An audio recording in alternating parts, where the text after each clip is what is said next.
Praise the lord. ఈరోజు దేవుని వాగ్దానం సామెతల గ్రంథము 7వ అధ్యాయము 2వ చరణం. నా ఆజ్ఞలను నీవు మనస్సున నుంచుకుని ఎడల నీ కనుపాపవలే నా ఉపదేశమును కాపాడిన ఎడల నీవు బ్రతుకుదువు.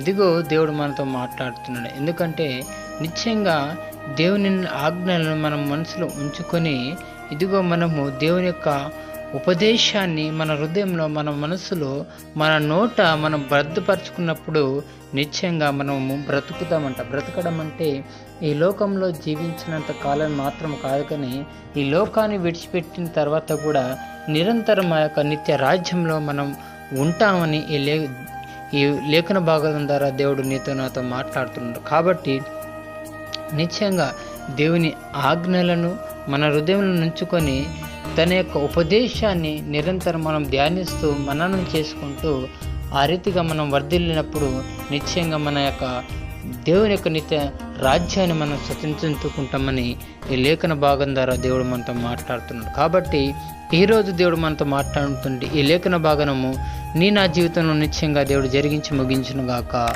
Amen, amen, amen.